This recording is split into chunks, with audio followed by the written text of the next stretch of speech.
Hello and welcome to Keto Life Support. This is Kim Howerton. How you doing? Just a little intro today because I have a request. This podcast has been, thus far, a real labor of love, and we have loved doing it, and we hope that you love listening. And to continue the podcast, we could use a little bit of help. So I have two things, actually, we need help with. The first is financial. If you get benefit from this podcast and you'd like to contribute $1 or $2 a month or more, there is a way to do that. If you go to ketolifesupport.com, there will be a Patreon link to my Patreon page, The Ketonist, where you can just give us a little tip, or you can sign up for a larger amount where you get benefit back beyond just knowing that you're a good person. And you're a good person whether you give us money or not, I promise. But if you want to keep the wheels on this particular bus, we'd love it if you could go and do that. And the second request is non-financial, which is if there's a topic you'd like to hear us talk about, whether that is from me or Ken Berry or Nisha Berry, who is coming back, by the way. Baby Barry can't talk yet, so he will not be guest starring, but maybe in the future. And, or Carrie Brown, or maybe there's somebody you'd like to hear us talk to, that's not in that list thus far. If you have topics that you want us to address on this show, tell us about it. You can do that. The best place to do it is actually on our Facebook page. Yes, we have a Facebook page. We actually have a Facebook group. It's a group, not a page. Sorry. But you can find that link again at ketolifesupport.com. And in that group, just let us know what you'd like to hear us talk about. So thank you so much for listening to my requests. And I will get this show started now. So stay tuned for the actual show.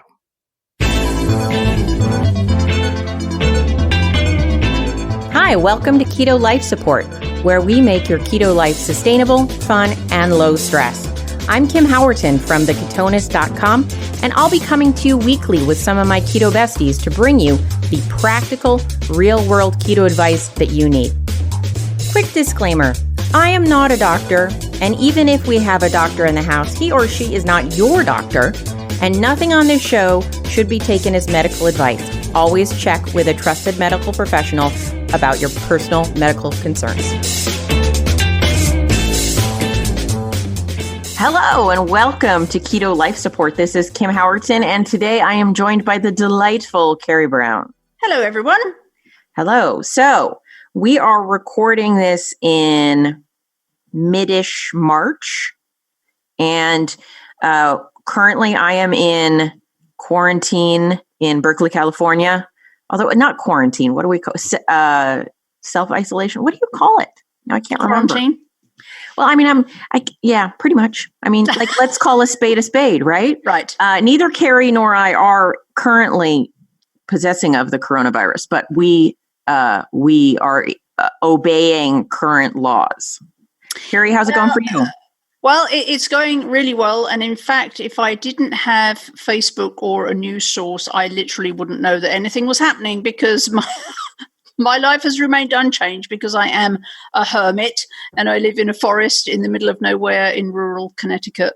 And I'm a bit of a prepper and I've got my cats. So really, honestly, life has not changed for me at all. Yeah, it seems like the only change is going to be that you won't have as many visitors as you usually do.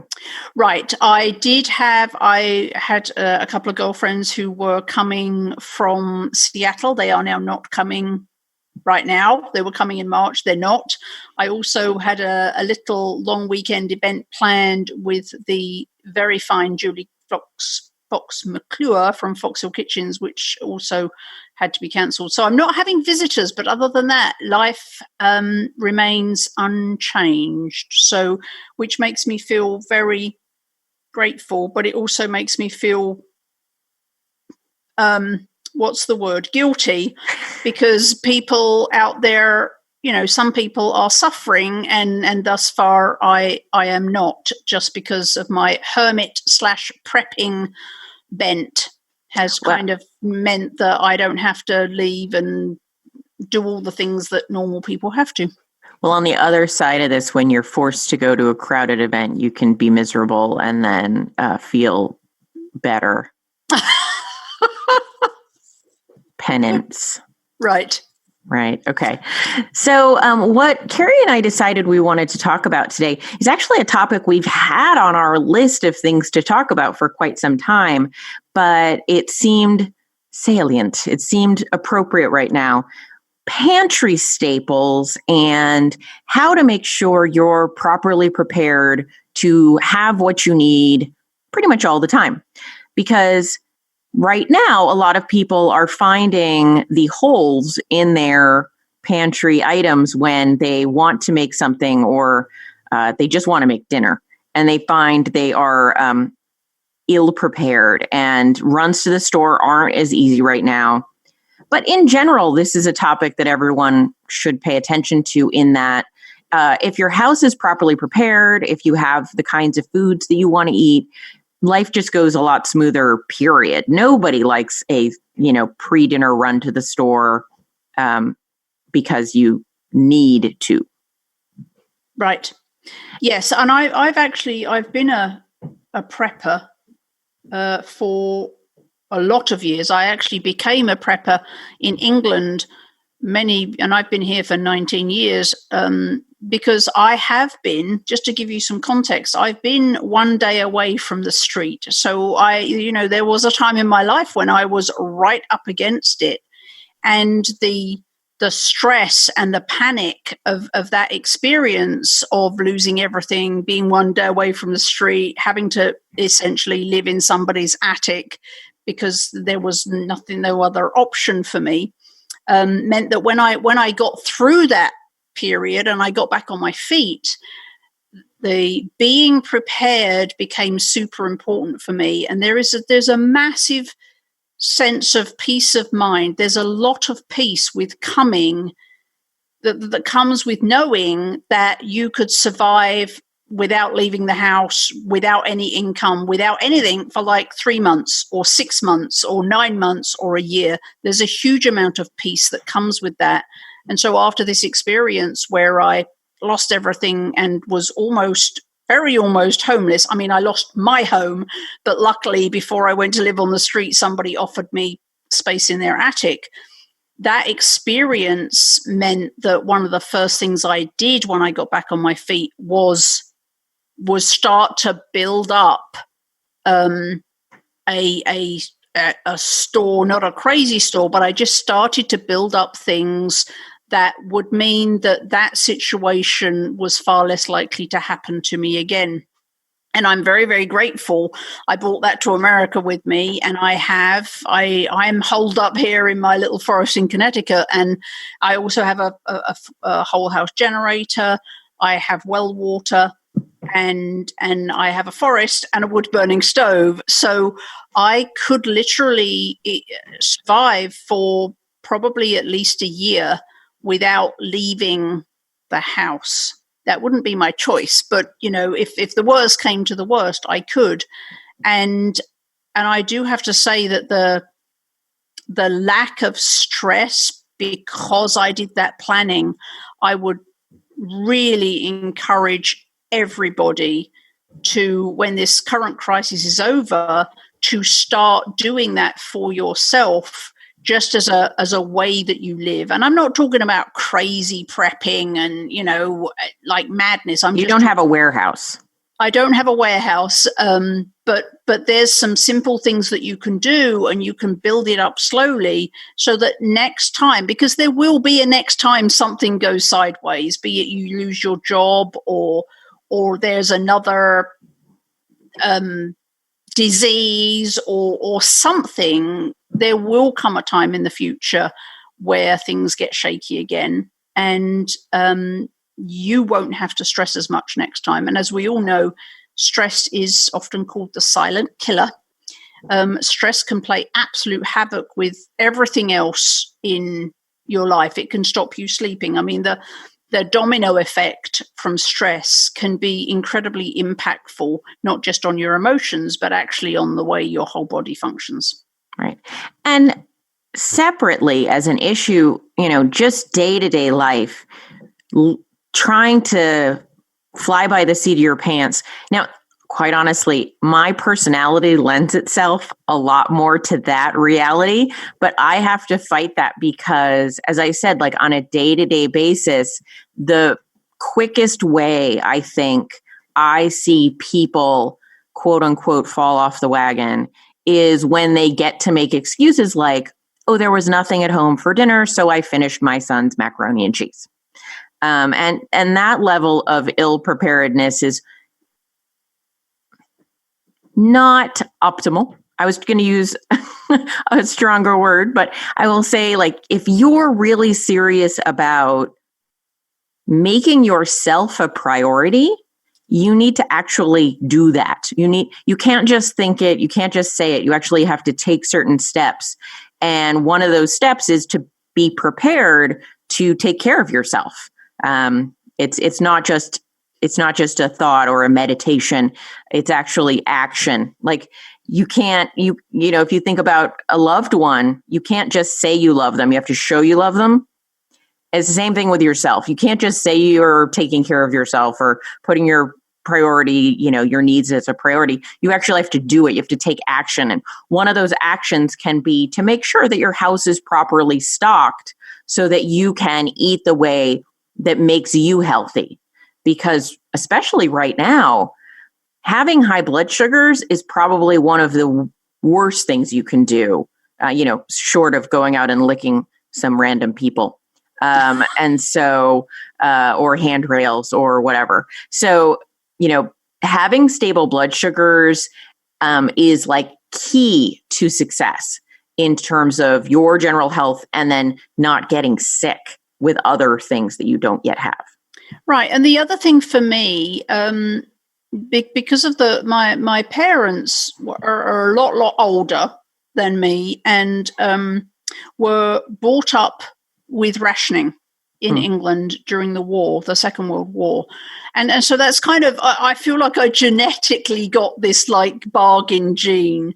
And if the other thing about prepping is that it also means that you can actually save a ton of money on your regular budget for household supplies, but also food. The way I shop, a lot of people, when they start keto or they find keto expensive, prepping in the way that I do also means that keto is not expensive because I have a store of supplies that I never run out of anything. I can take advantage of really good deals or bargains or sale time, and then over the course of the year save an enormous amount of money just on my keto supplies. So that's another thing that prepping allows you to do: stress reduction, but also it makes it that you can do it a lot more cheaply than if you're having to go out every week to buy smaller quantities of your staples.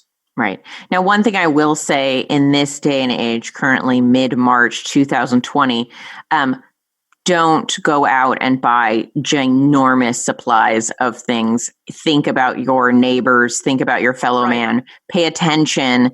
Be a good community member. We're not saying it's too late, but we're saying, look to this in the future. For now, make sure you have what you need for now. But, one of the things that happened is a lot of people didn't prepare in advance in small quantities over time and then found themselves in a panic, and panic serves no one. Right. So, yeah, we're really talking about, for this part of this show, we're really talking about don't lose the lessons from what this current crisis is teaching us all, and make a decision now when you're listening to this show that once things have stabilized and once we're kind of getting back on our feet, that you don't then kind of lose that oh, I need to make a plan. Like, hang on to that and start making that plan as soon as you're able, because I promise you that you will, when the next crisis comes, whenever that is for you, you will be able to handle it much, much better. And you will have like no panic next time. Right. And I want to reiterate, like, this show is not just about prepping in the grander sense. This show is actually about just being prepared. I know those words have the same root, but, just being prepared to cook dinner on any given night. Granted, you can expand the view. So what we're going to talk about is just how to have a well-stocked kitchen and larder. Larder meaning food storage in general. And you can then over time extrapolate to think, oh, I want X months supply of these things as we go forward.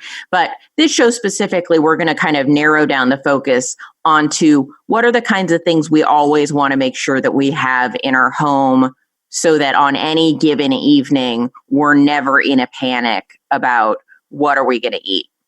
But also what to look for in the stores now during this current crisis that might not be on your regular list, that could actually get you some really great keto food, help you to stay keto.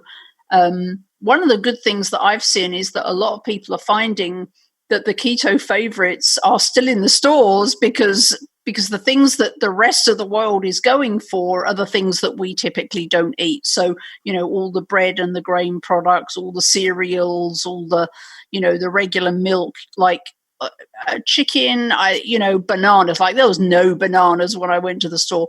Luckily, certainly where I am, all of the things that I typically eat were still available. So I think that's playing in our favor right now. But right. There may be some things that you don't typically eat that you're like, oh, I could eat that. Yes, and to help you stop panicking about if this goes on for 2 more weeks or 4 more weeks or 8 more weeks, maybe you have enough for then, but then what's going to happen? So we will want you to give you some ideas for things you could do to stay on the keto train during this time of crisis. Right. And I also want to reiterate, because I've spoken to many people in the sort of supply world for food, grocery store owners and suppliers. And they're telling me that actually the supply in the United States is excellent. The issue is getting things onto the shelves, stocked properly. The sudden run on grocery stores was a bit unprecedented in terms of how they do their daily business. And so, I don't feel like they're blowing smoke to say that supplies are going to improve, because it's a local level issue. It's not a upstream level. And the United States is actually an exporter of more food than they're an importer of, as far as I understand, which means you might have some problem getting the French wine or the Italian olives that you love, but you will do really well on American cheese, meat, and produce. So, we are not currently actually, I know it can feel like it when you go to the grocery store, but we are really not in a food crisis right now. It is a short-term issue. So that's another thing. We want to help you get through these short-term supply issues that might crop up here and there. But, long-term shopping should work. Okay. So let's talk a little bit about how Carrie and I both, and we think differently. As Carrie said, she's a bit more of a prepper. I live in a small apartment. So my ability to store huge quantities of food is a little more limited than Carrie's, but I very easily can open my cabinets and eat for a good month before I have any head scratching moments. So you want to make sure that's where I feel comfortable myself.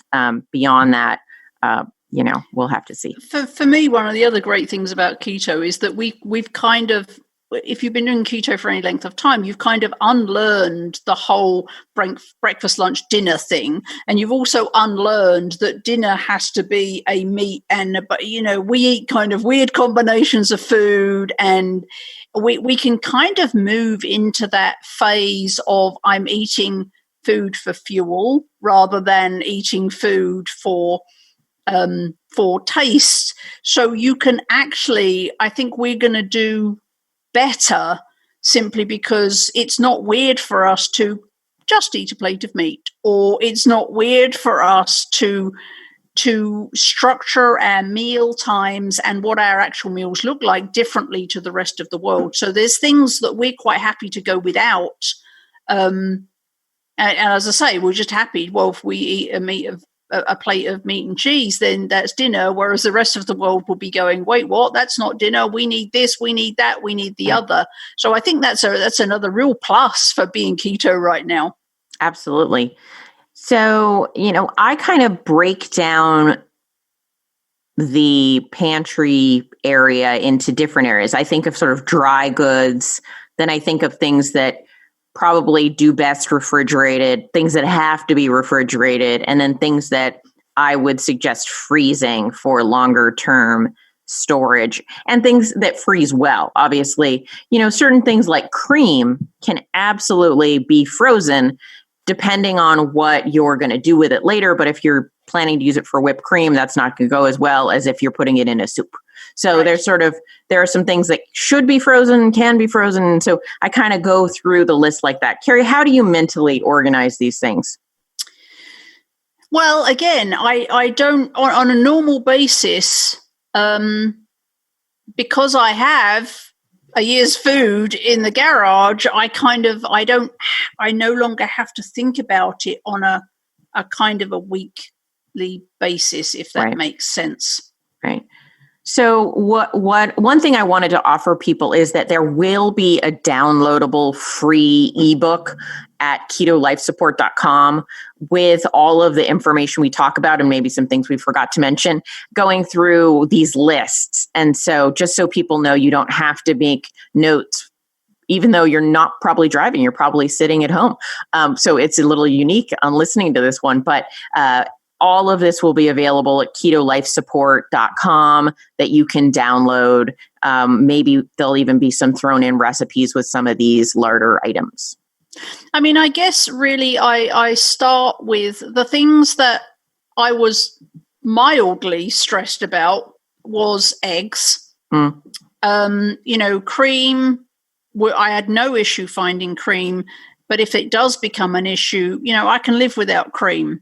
Eggs is such a brilliant food, particularly for keto, that eggs is kind of high on my list. But I think eggs generally have a longer shelf life than most people think they do. Yeah. So I was doing some research on eggs, and by the way, if you are worried about food poisoning in any way, shape, or form, we're giving you general knowledge. We're not food scientists. So, use your best judgment.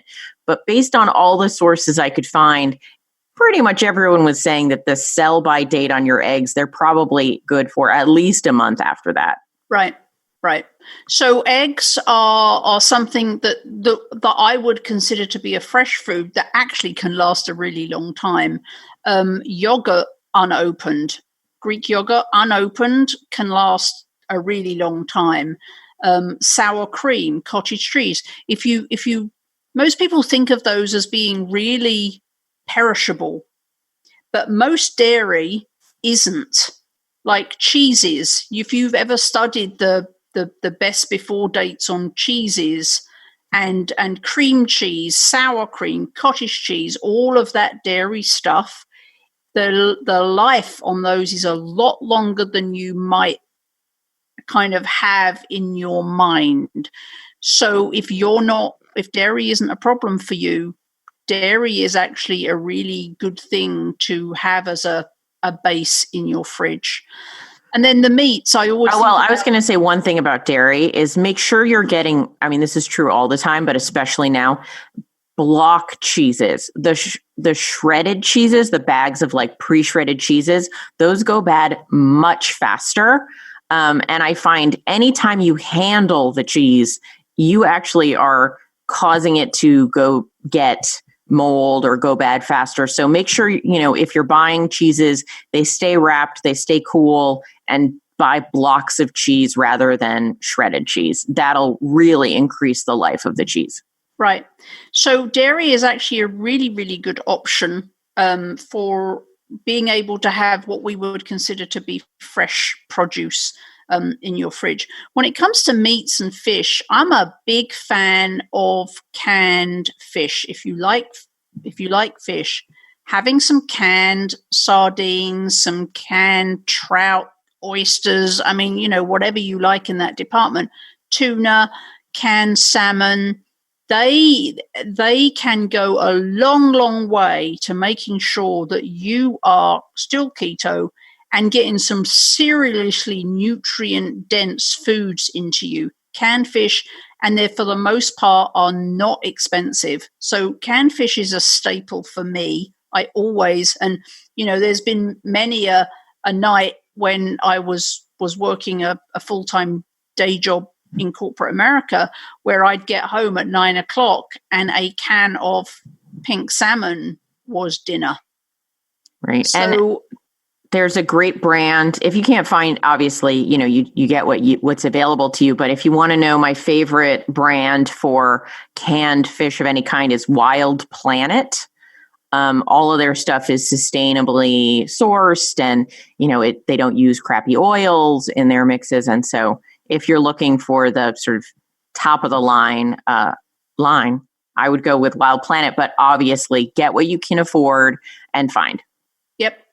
And so canned meat, I don't use a lot of canned meat, but not for any particular reason than that I just wasn't kind of brought up that way. But also there's a lot of canned meats out there. You can get canned chicken. There's all sorts of options there. They have a super long shelf life, and they can totally take the place of fresh chicken if that's not available. So don't discount canned proteins. Right. So canned white meat like chicken, I find I've used a couple times in like making a pizza crust, kind of a chicken pizza crust, or I've used in a chicken salad.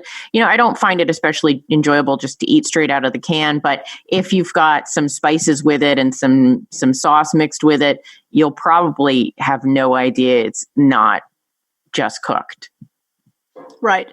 And then, of course, anything in a can is good. Will have a long shelf life. Of course, I'm talking specifically about keto things. I'm not suggesting you go buy canned pineapple and sit and eat it. But some of you can get asparagus in a can if there's no produce available. So things like that, anything in a can is going to be an option.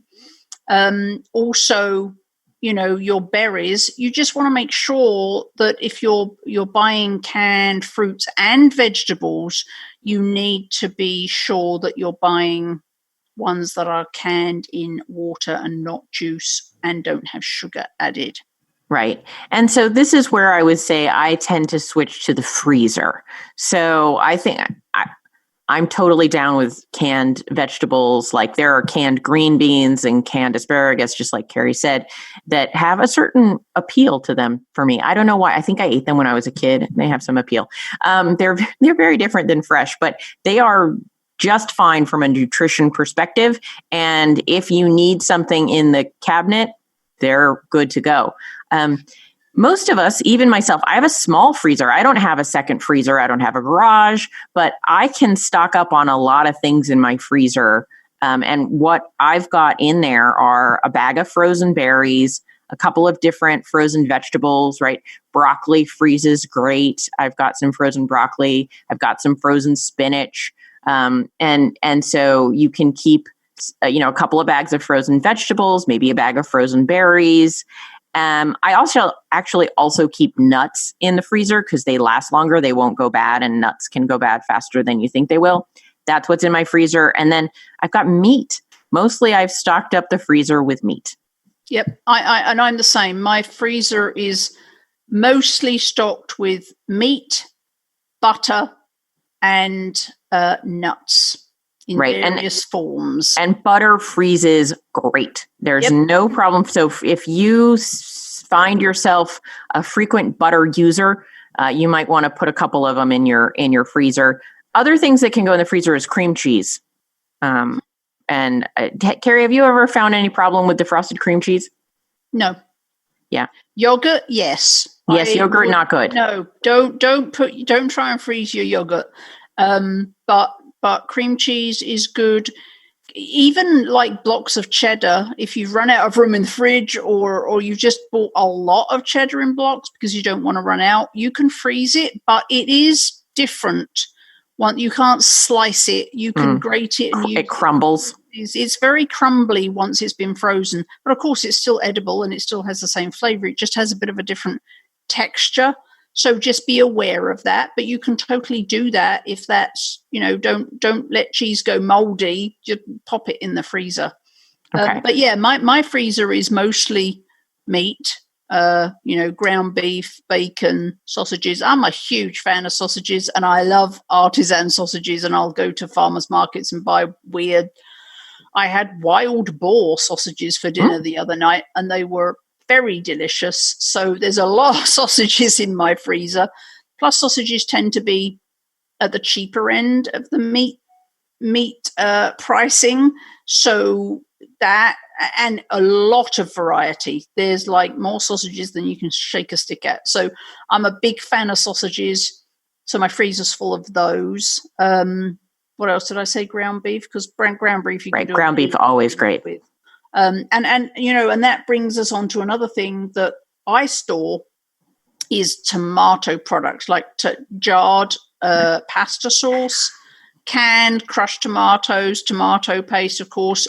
Carrie, you're jumping topics. We haven't gotten to the pantry yet. Sorry, I kind of went ground beef, tomato sauce. It was kind of like that kind of, anyway. Okay. All right. So are we done with the freezer? I feel like, so one of the things I always say to think about is how much meat do you and your household, all the members, tend to eat on a weekly basis? And make sure you have in your freezer at least twice that amount so that you're at least covered in the short term. Right. I do things differently. Right.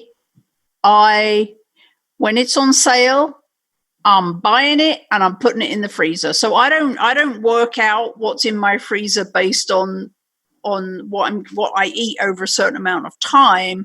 I'm very much a sale shopper. And if lamb chops are $3.99 a pound, all of those lamb chops are coming home with me and they're going in my freezer. And then I'm going to have, 2 or 3 weeks where I eat more lamb chops than usual. But I'm okay with that because $3.99 a pound for some really great, fatty, clean meat. So I don't do volume like Kim. I'm all about budget. Got it. And just a reminder, until supply chains feel more secure, yes, please make sure don't buy out the meat supply. Yes. So, but eventually, feel free. If they have more in the back. And I totally will, like, what am I eating this week? What's on sale at the store? And go, okay, so I'm eating liver this week, or I'm eating lamb chops, or I'm, whatever. And I do that with every section in the supermarket. Right. And it's following that pattern is a great way to stay under budget by eating. It's like you eat seasonally and you eat salesy. Yes. Yeah. All right. Okay. So why don't we just jump to the pantry then? So these are the items that we make sure that we have in long-term storage. Now we talked about some of the canned goods, but beyond the just general pick your favorite canned vegetables that are low carb and some canned meats, what are the other things that we make sure that we have on hand? So I always have stock and bone broth. So chicken stock, maybe vegetable stock, beef broth, and then beef stock, and then beef bone broth and chicken bone broth. Those are staples for me. And because they come in Tetra Packs that make me think of nut milk. So I also have stores of nut milk. So I'll have almond, I'll have macadamia, I'll have the thin coconut milk, and maybe some cashew. Again, because I shop, okay, cashew milk's on sale. So, okay, we're having cashew milk. So, but that's how I operate. But nut milks and, boxed nut milks and boxed stock and bone broth are true staples in my pantry. Of course, if the worst comes to the worst and we all fast, to have bone broth on hand is really, really smart, because that helps us our health in so many ways. Right. And some of you might make your own bone broth, and that stuff freezes really well, just to jump back to the freezer section. Yeah.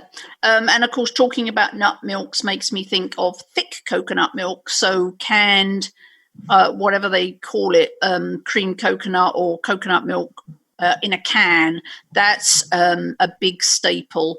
If ever the heavy cream is all disappeared, then you can replace heavy cream with thick canned coconut milk in most things and have a perfectly lovely tasting dish. Or if you're dairy free, having a stock of canned coconut milk is super cool.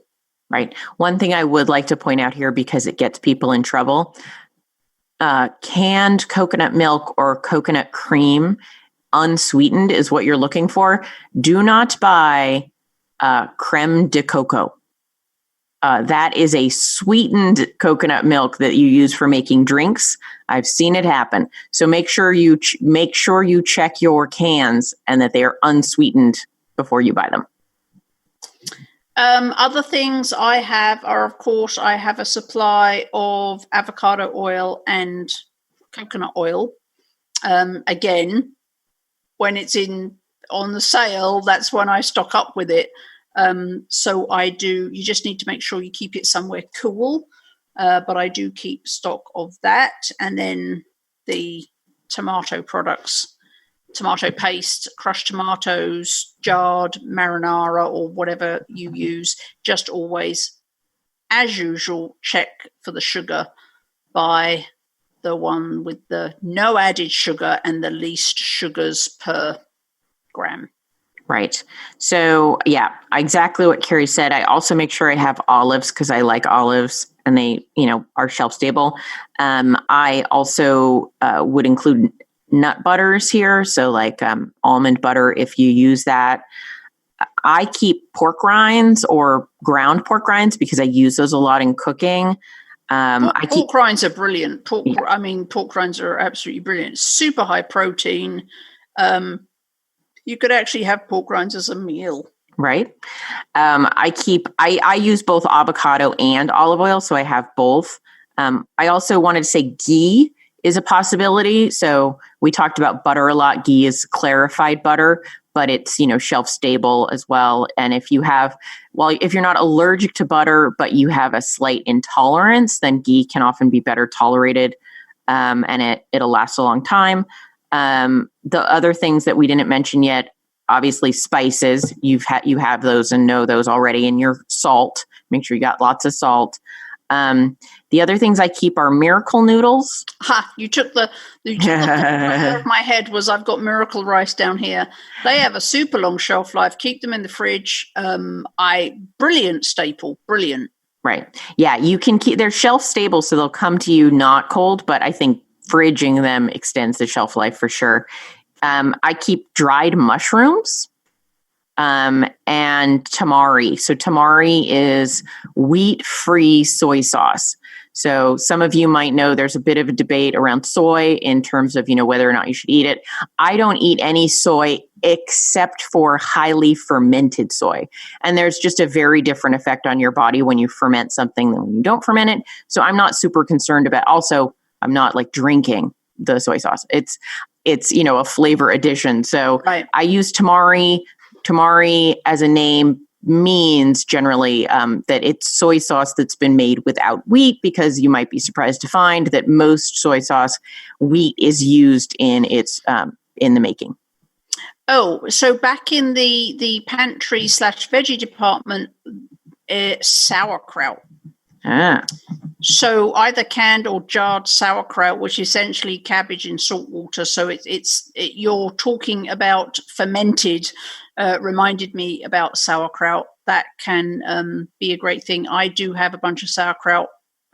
Also at times of high stress, your gut will be affected. Adding a tablespoon or two of sauerkraut to your meal once a day could actually really help you to combat the effects of stress on your gut. Now, is that true of cooked shelf-stable sauerkraut? As I understand it, yes. Okay. I thought it had to be quote unquote live. However, you can also buy live, and I very much doubt that people are running around fighting each other over sauerkraut. While Wild Brine makes some really good krauts, all sorts of different ones. But yeah, that's something that you could have in your pantry too. Okay. And then obviously, last but not least, well, or maybe not last even, vinegars. They add a lot of flavor to things. I tend to keep a variety of no sugar added vinegars in my house. Yeah, vinegars can be magical to food. So yes, I also have a big bucket of different vinegars in my kitchen. Other things I keep in my pantry items, I'd say, are sweeteners. I try to keep, if I'm going to be doing any baking, I keep a collection of my 3 favorite sweeteners at all times, which is, for me, stevia glycerite, Swerve confectioners, and Swerve brown sugar. None of which I have. So I actually have a bucket in my kitchen of just sweeteners, and there's probably 20 different keto sweeteners in there, and it's making me lose my mind. So my go-tos are plain erythritol, plain xylitol, and plain allulose. So, but I went through a phase where I bought all the other sweeteners just to taste them and try them and fiddle with them and see what they were like. I'm running out of all the others. And so my 3 staples are going to be those 3: plain erythritol, xylitol, and allulose. And those are going to be my go-tos. And that just did remind me that the other thing I have in spades in my pantry is 100% sugar-free chocolate. Baking. So yes. I have a stash of Ghirardelli 100% chocolate. Chocolate has a year-long shelf life. Of course, you may not enjoy it just eating it as is, but a lot of people, particularly who've been keto for a while, find that 1 square is all they need to get there, and they've lost their sweet tooth anyway. But it's also really great. You can make I have some chocolate buttercups recipe on my blog, which is really simple and easy and fast to make. So if you're in a stressful crisis situation, a little bit of chocolate, a little treat may go a long way just to give you just a little bit of a hug to make you kind of, I'm not suggesting that you eat them all or whatever, but it could just make the difference for you. So yeah, dark chocolate, 100% chocolate is something I have in my pantry. And then cocoa powder. Exactly. Yep. So, and then to round out. We forgot something very important. What? Avocado. Okay. Tell me more. Avocado freezes brilliantly. True. So, and a lot of people don't know that. You can either just lob them in your freezer whole, they freeze great whole, or if you buy either the little individual like guac puree or the big buckets of avocado, mashed avocado or guacamole, they freeze perfectly. So you don't have to worry about fresh avocados going away, because you can buy that and store it in the freezer. So I do have buckets of avocado in my freezer as well. Yeah, you can also peel the avocado, cut them so you just got the green inner meat, pop them in a bag and freeze that. Yep. So a lot of people don't know about freezing avocado. That's a very big thing. Good call. The other thing I thought that might be worth mentioning is, which isn't something that we would typically recommend as something you do all the time, but keto chow can be a great little backup.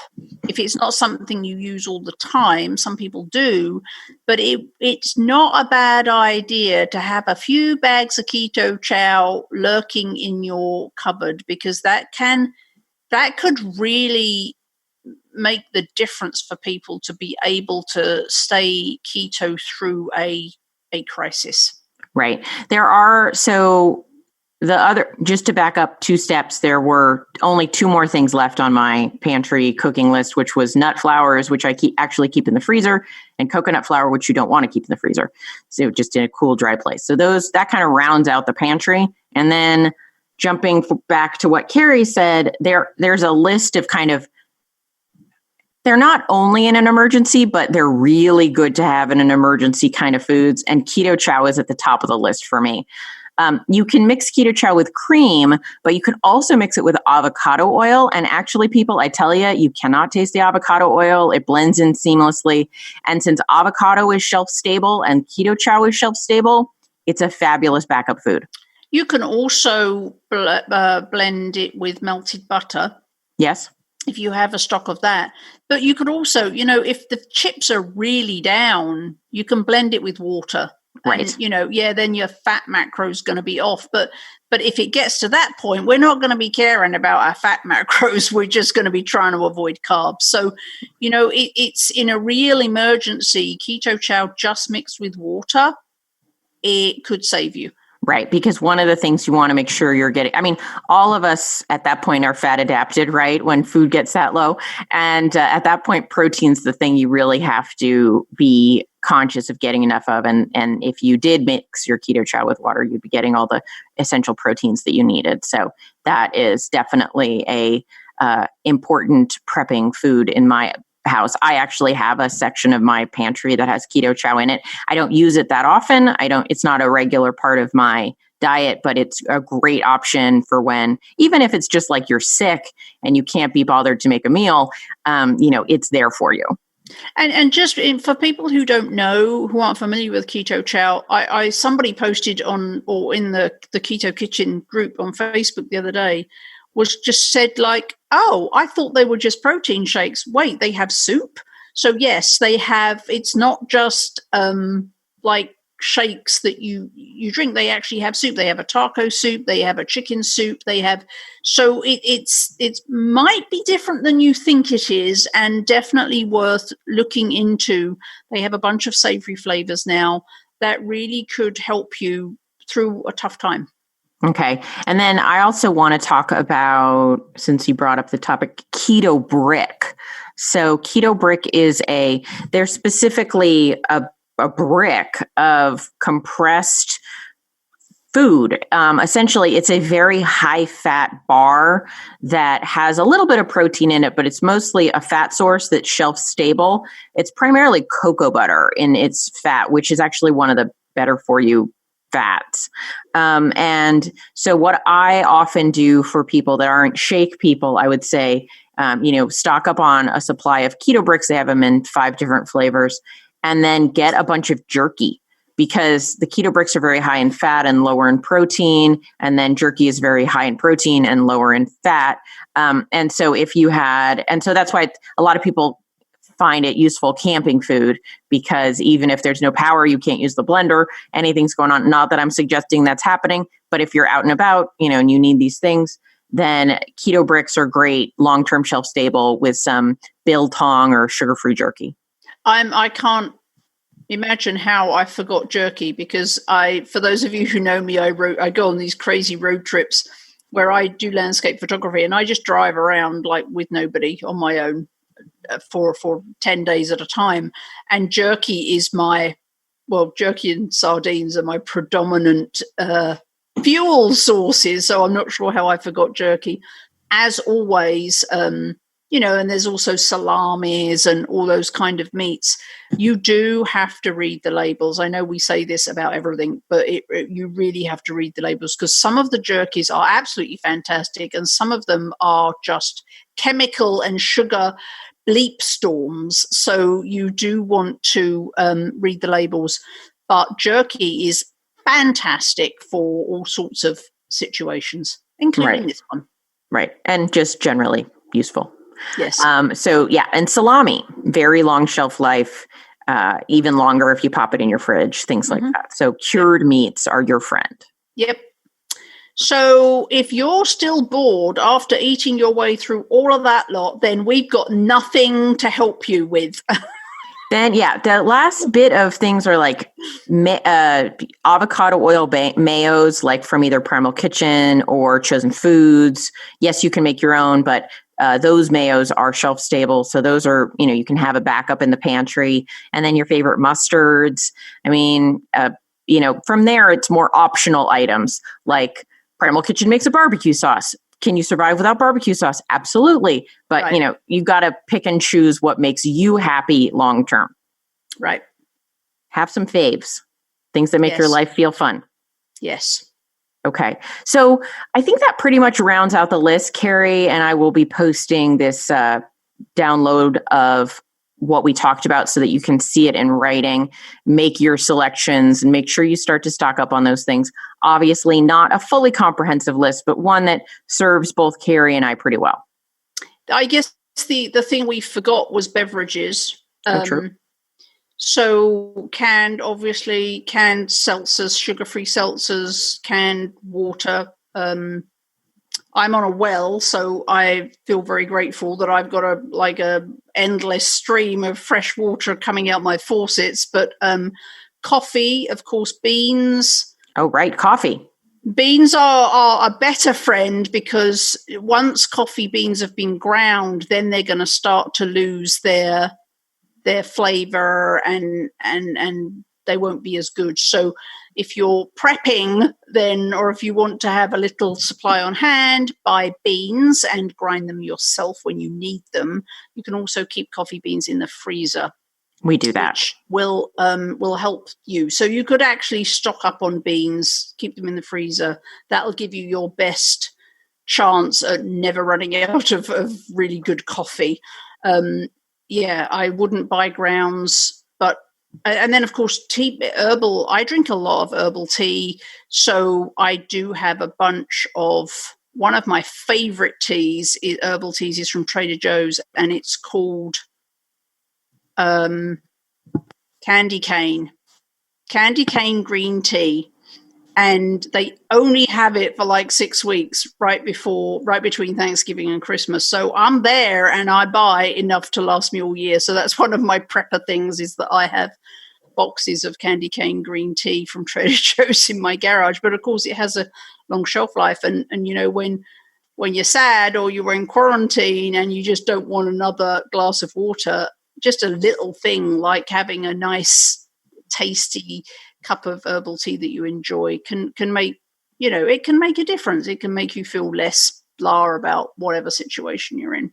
Yeah. And I don't drink as much hot tea, but I love to make sure I have a backup supply of what's it called? The sweet and spicy good earth tea, it makes a delightful iced tea. So I'll do a big pitcher of iced tea in the fridge. So yeah, those, coffee and herbal teas can really kind of just perk things up for you and maybe just make you feel like a little hug in a mug. And we all need that right now. Right. Absolutely. And one thing Carrie and I want to mention is we specifically didn't go into anything else that you might need to stock up on in your life because we're not your mom. But we were focused on food. So obviously, remember, it's not just food that you'll need. So make sure you stock up on everything else. Right. Okay. I think that concludes this episode of Keto Life Support, and hopefully it was valuable. And don't forget to go grab your downloadable ebook. Yay. Okay. Bye, guys. See ya. Thank you so much for joining us on Keto Life Support. If you'd like more, you can join our friendly Facebook group, Keto Life Support. Can't find it? Go to ketolifesupport.com. If you ever want to suggest a topic for discussion, that would be the place to do it. We'd really, really appreciate it if you would go to your podcast app and subscribe, because that's awesome. And what would be super awesome is if you'd be so kind as to write a review for us. Though we would love it if that review was awesome, just writing a review is all we ask. So have a fabulous keto week, and we'll see you next time.